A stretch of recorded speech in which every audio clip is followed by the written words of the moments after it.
30,000 miles in the Audi A3.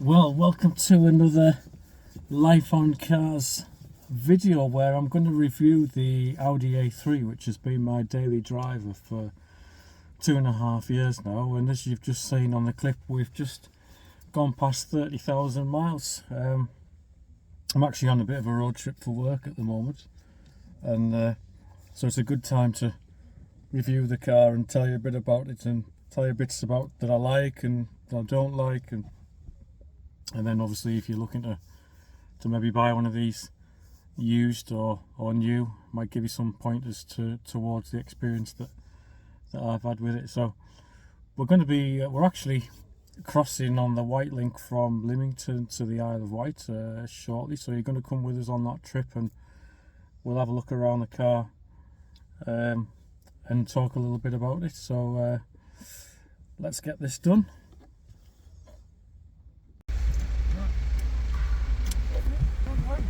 Hang on. Oh yeah, go on. You have to follow what the guy says.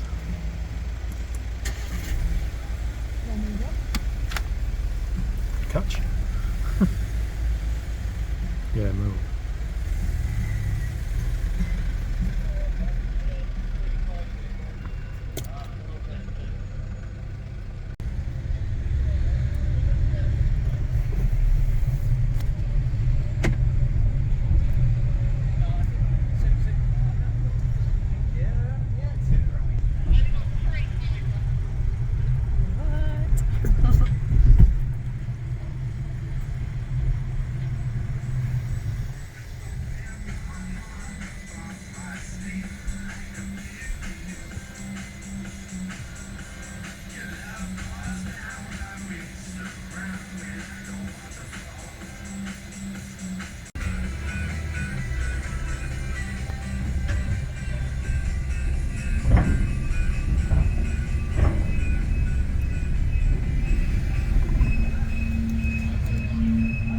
Very glad you didn't have to drive it that round.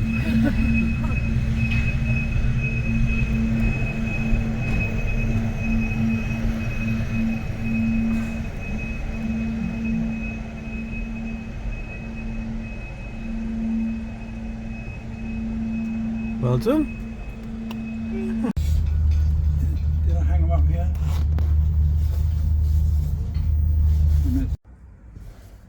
Well, we're back from our road trip, work trip, down to the Isle of Wight. Long way, 712 mile round trip, I think it was.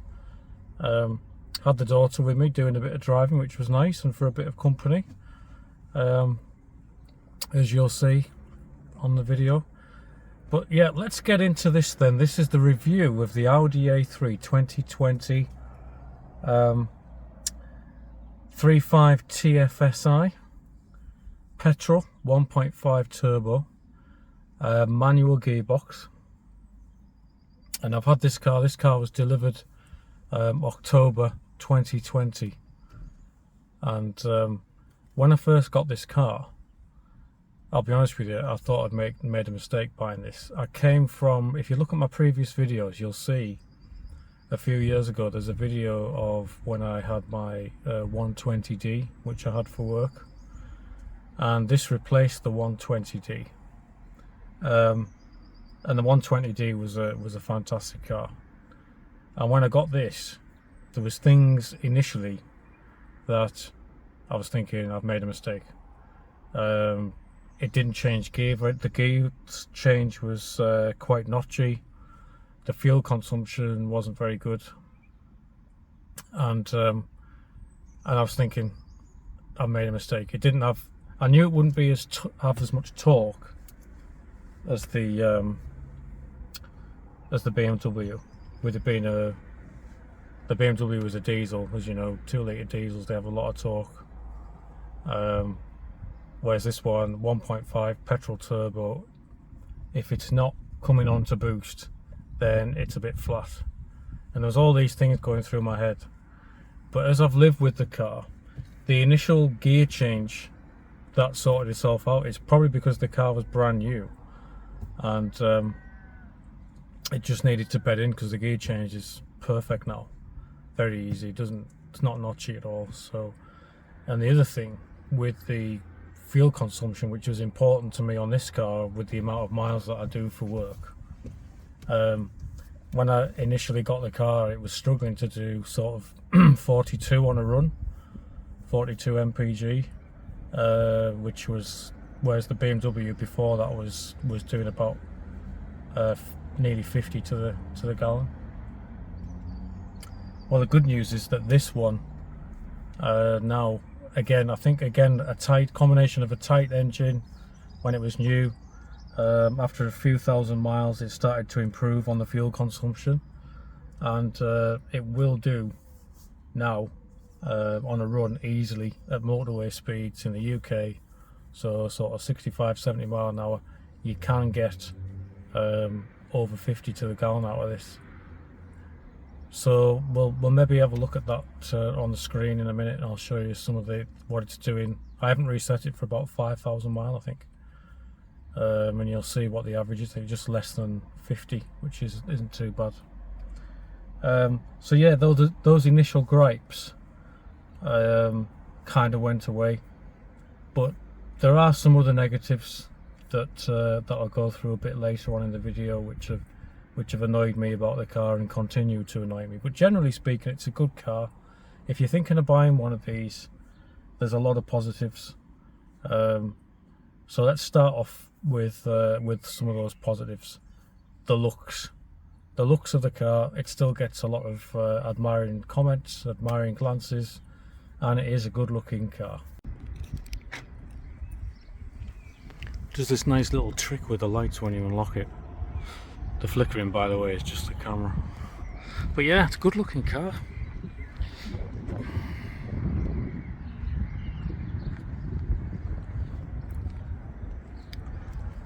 Just a word of advice, these are great looking wheels, but my god, they're a low profile, so you do feel bumps through the suspension. I'll explain that in a minute.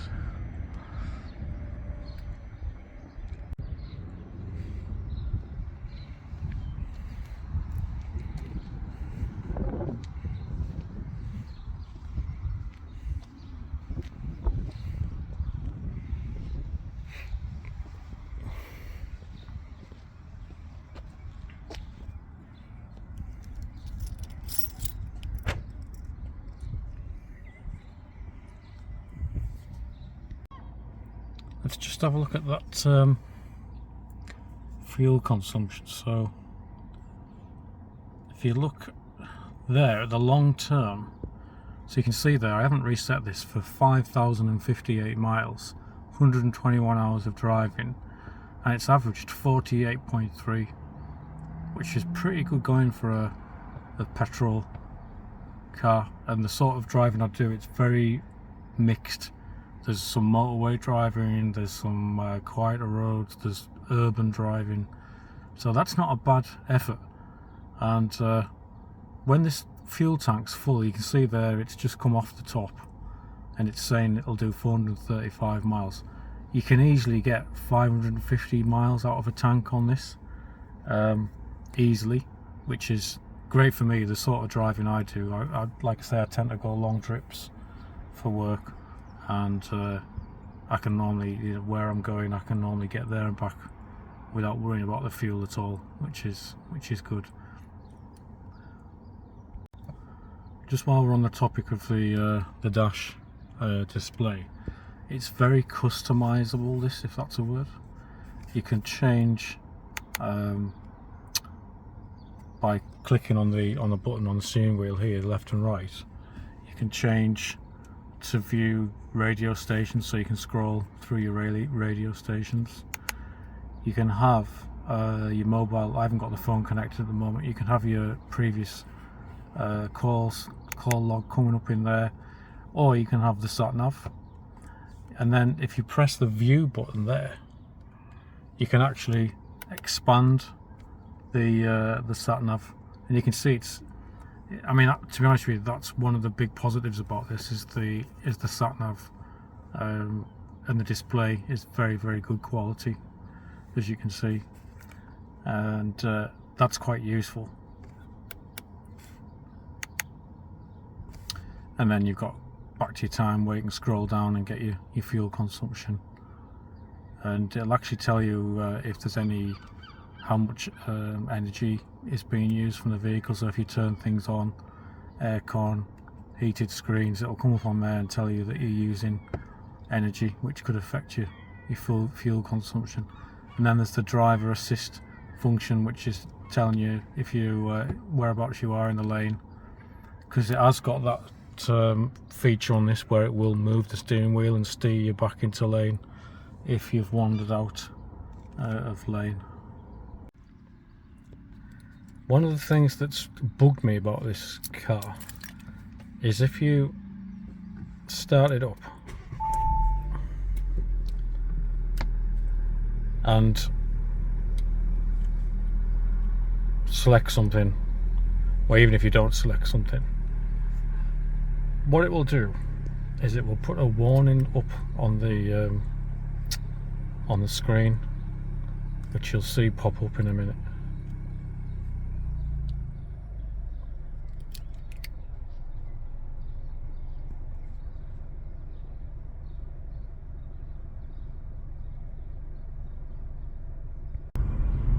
That's that very annoying warning that comes up all the time. Every time you start the car, doesn't matter whether you click discard, apply, X, it just keeps coming back.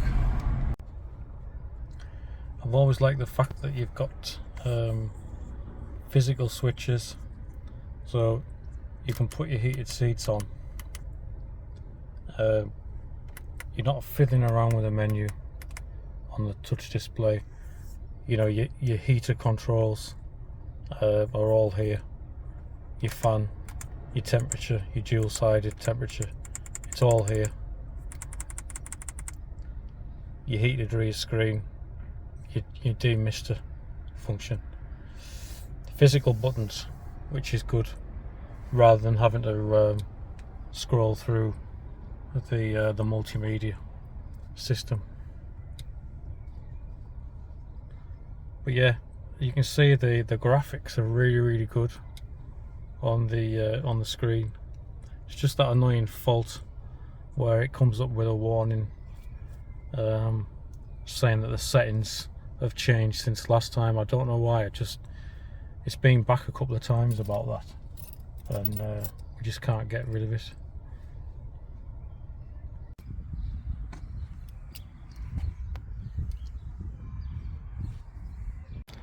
If you're a tall person, there's absolutely no problems with headroom on this car. It has this like double bubble, you can see there. There's like a raised section in the roof, so anybody who's really tall, you're nowhere near the roof. Quite a nice dark colour as well, and the seats are lovely. These S-line seats that you get on the Edition one. I went for the half Alcantara and half leather. Yeah, really nice. Actually, I don't think they're leather. I think they use some man-made material now to be more environmentally friendly, but there's a decent amount of legroom as well in the back, which is a big improvement apparently over the previous generation A3. And the way the dash is being built, and with the integrated screen, I think the old version used to have like a pop-up screen, but yeah, this one's really quite nice. 6-speed box, obviously. Start stop button. There is charging ports that you can see here. USB-C. There's an interesting little button here for passengers to, if you scroll your finger across it, you can see there you can move the volume up and down just by turning your finger on it like that. It's interesting. Obviously, usual cup holders, centre armrest. You can actually move this forward and backwards, and you can prop it up so you've got a nice armrest. So yeah, it's a comfortable interior. All the seats are electronically adjustable, and you can set seating positions for 2 people and save them in the memory function here, which is really nice. 4-way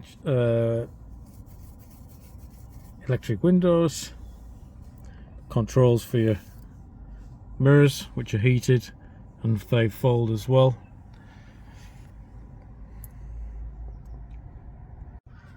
One of the interesting things on this car is you do get cruise control, but it's not fully active in terms of it doesn't control distance between the vehicle in front.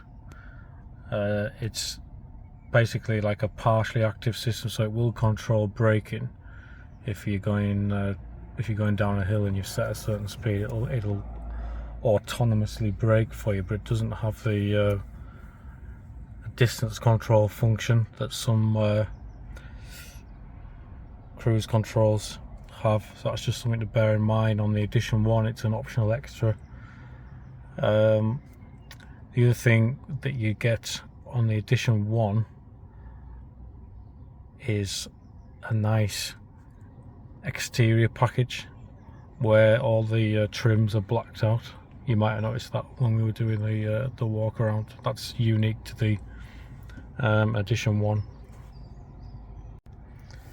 This drive select here, you can actually change the setting of the engine for efficiency, comfort, automatic, which I've never used, dynamic, which is supposed to be improve throttle response and things like that, and then you can program individual settings.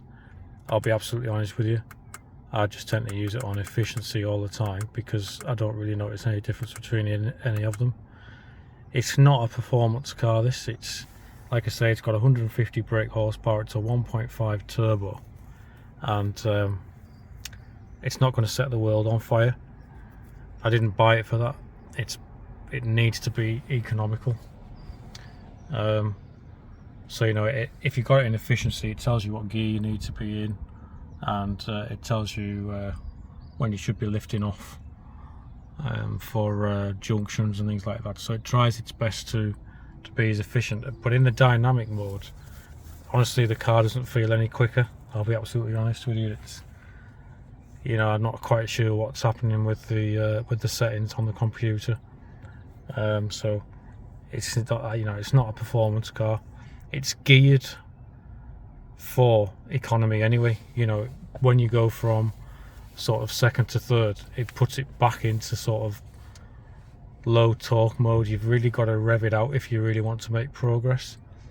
So you're just better off doing short changes and keeping it kind of in the zone where the turbo's spinning, and you can make.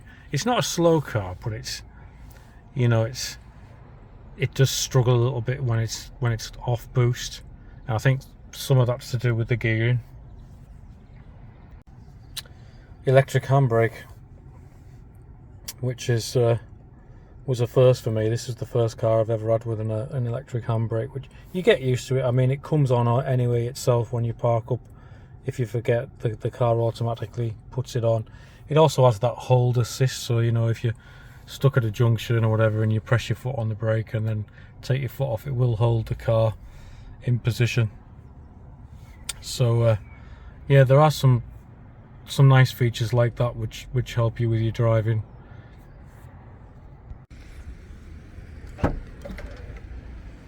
There is a decent boot space on these as well, and you do get extra storage underneath here as well for various bits and bobs. No spare wheel, comes with the usual inflator and the goo and a first aid kit, but yeah.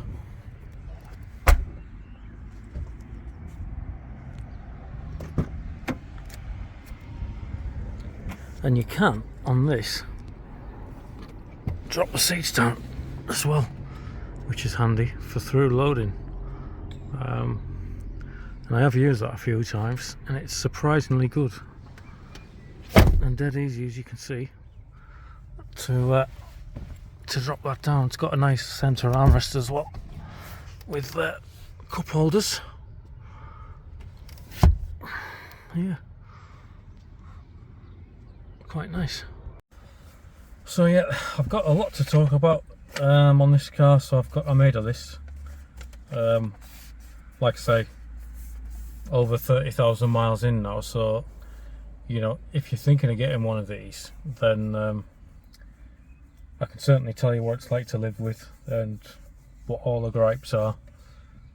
So some of these you might think, well, would that really bother me? I don't know. But so there's a few more pros that I haven't mentioned yet. The lights on this car are amazing. It's LED technology, and if you've never driven a car with LED lights, you know, and then you experience them. The BMW I had before this had LED lights, and they were fantastic. But I'd actually go as far to say these are even better. What these have got over the BMW is these ones are active, in terms of they will automatically dip from main beam to dip beam. If you've got a car coming towards you on a country lane and you're on main beam, it will dip itself, but not just turn them off altogether. It's got segmented light, so basically it will light. Let's say there's a car coming towards you on the on your right, and then the left hand side of the road's very dark. It'll keep the left hand side of the road lit, but dip the lights enough not to dazzle somebody coming down the right hand side. Very, very clever technology. It can change the lights depending on where the steering wheel is, what direction you're pointing. I can't say enough about the lights. The lights on this car are incredible, amazing lights. It's a very safe car. You know, like I say, the active or the ADAS as it's known as, advanced driver assist systems that are on this car. So like I say, it does have the lane control, so basically if you're wandering out of lane, it will steer you back in. Feels a little bit strange when you first experience that, but you get used to it. You can turn it off if because occasionally it can get a bit confused, and what I mean by that is if you've got black markings on the road, it sometimes thinks those are the centre line, and it'll try and steer, or it'll try to encourage you to move when you don't actually need to. And that can be a bit annoying if you're going over an area of road that's got a lot of road works and things like that. So you can turn that off just by pressing the end of the indicator stalk and holding it in for I think it's about 4 seconds, and then it turns it all off. So that's a quick way of turning it off. I only discovered that after I'd had the car for about 4 months. Just suddenly noticed there was a button on the end of the steering wheel, and if you press it, it doesn't do anything, but if you press and hold it, it turns the ADAS, the steering and lane control off. It's got the emergency braking assist as well, so if it thinks you're heading towards running at the back of somebody, it puts the brakes on for you quite sharply. I've experienced it a couple of times where the car's thought that I wasn't going to brake, and it starts to brake for you, and that's a really useful safety feature. I guess it might save you from, you know, if you're distracted for whatever reason, it might save you from running at the back of somebody. The seats are very comfortable. The heaters on the seats are probably, well, my wife thinks they're amazing, because in the winter they warm up so fast, and they do get very, very warm on the full setting. So she's really a fan of the seat heaters on here. And like I mentioned before, the physical buttons that you have, rather than, it's a touchscreen display, and there's a lot you can do on the touchscreen, but the bits that you want quickly are on buttons, which is great on this car. So you're not having to scroll through menu, etc. So yeah, that's pretty much it for the pros. There are a few other negatives on this car which I just want to cover off for those of you that are thinking about buying one of these second hand, or even heading for a new one. So I said before, this is an edition 1 vehicle. The spec is edition 1, and on that edition 1 you get the 19-inch wheels, which are a lovely wheel, as you've seen when we did the walk around. They are a nice looking wheel, but it's as if Audi haven't really tuned the suspension to those wheels. And what I mean by that, it is quite crashy over bumps and potholes, and there's a lot of potholes around and bumps at the moment in the UK. If you're on the motorway and it's a smooth piece of road, no bother, but once you start to hit potholes, the suspension, it's as if it's not being set up for those wheels. They're a great looking wheel, but it can get a bit tiresome over a long journey, especially if the road is a bit rutted. The car seems to hop around and really bang. In fact, some of the potholes, I've thought, my God, that must have buckled the wheel. And I've got a sneaking suspicion that this does have a slight buckled wheel on it. I've had the wheels balanced a couple of times, but at about 70 miles an hour, I am getting a tiny bit of shimmy on the steering wheel. So the next time it goes in for service, which is in about 5,000 miles, 36,000 miles, it'll be due a service on 31 now. I'm going to ask them to look at that, because I've got a feeling one of those wheels might have been damaged by a pothole, or it might just be balance, I don't know, but it's really harsh over the bumps, this. So that's just something to bear in mind if you do go for those Audi Sport alloys on this package. The suspension isn't adaptable. It's a set spring rate. It doesn't change when you use the drive select. So I would, and for me, I mean, they do look. I do like a car that looks good, and there's no doubt those wheels do set the car off. But sometimes, it's like you're going on a long journey and you just think there was a little bit more give in the tyres. So yeah, suspension tyre combination doesn't seem to work on this car in terms of the way it handles. Well, sorry, I'll take that back. It handles fine, but it hops and bumps and crashes over potholes and ruts in the road. Second thing, which is a bit of a negative, the Bridgestones it came on from new weren't very good.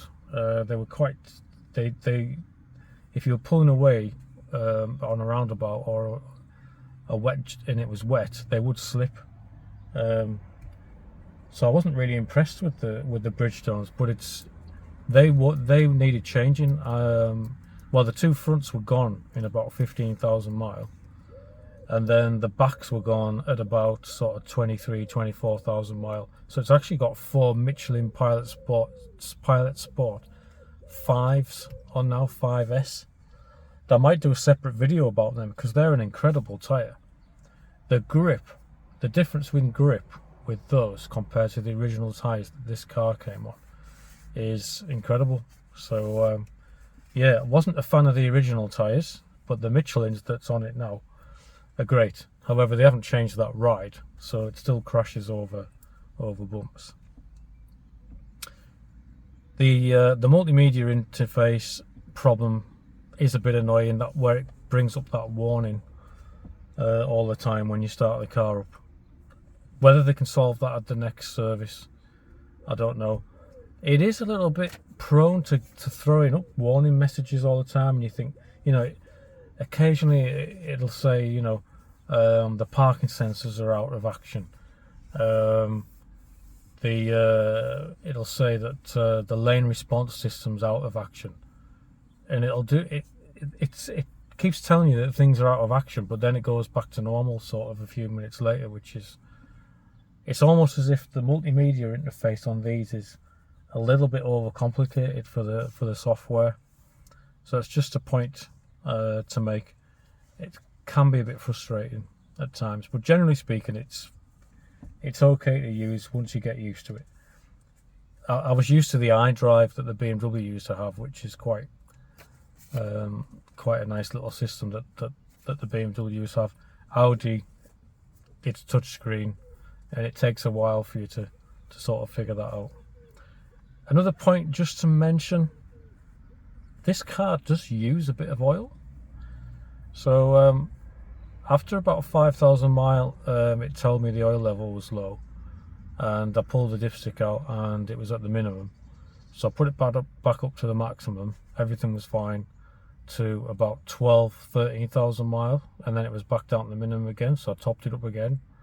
Then it went in for its service at 18,000 miles, and then about 24,000 miles it was telling me it wanted oil. So it's every sort of 5,000-6,000 miles it has burnt about a litre of oil off, which surprises me. You know, modern engines really, you know, I mean, the BMW never used any oil.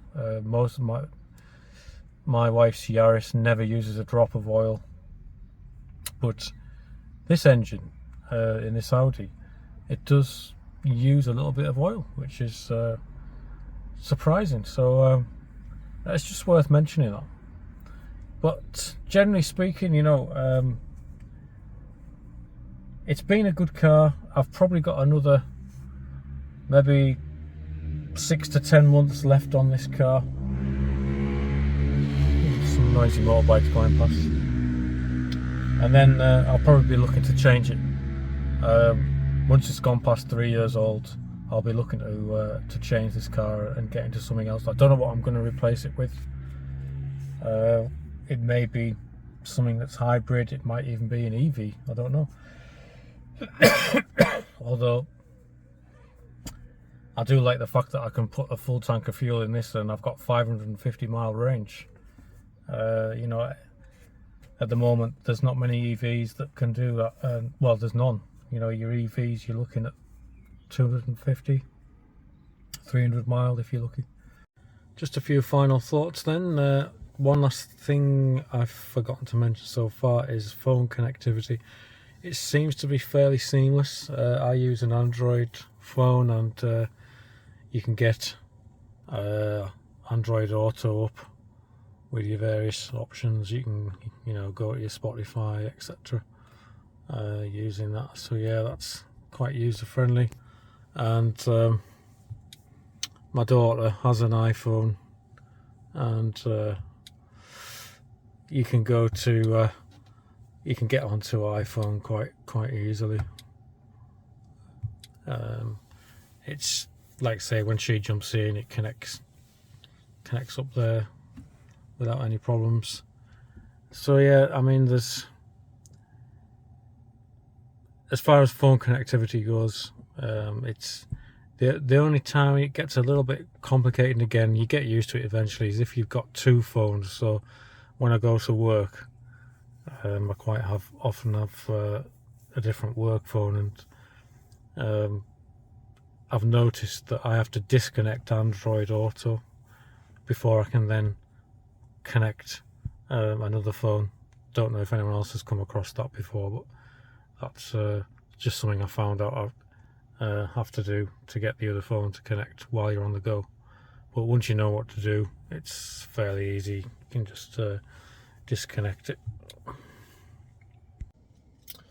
So I hope you enjoyed this video and got something out of it. If you're an Audi fan, or if you're interested in getting an A3 saloon, then hopefully you've picked up some pointers from this little review. And if you like the video, please like and comment. If you've got any questions about anything that I might not have covered that you want answering, pop a question in, and if I know the answer, I'll answer it. And apart from that, I hope you've enjoyed the weekend. It's coronation weekend here in the UK for our new king, and we've got a bank holiday Monday, so I'm getting the Jag out, I think, and going to a car show tomorrow. So I might do some a new video about the car show, and I've got some more videos planned to come along very soon. So please subscribe to Life on Cars, and take care, drive carefully, and I'll see you very soon. Bye bye.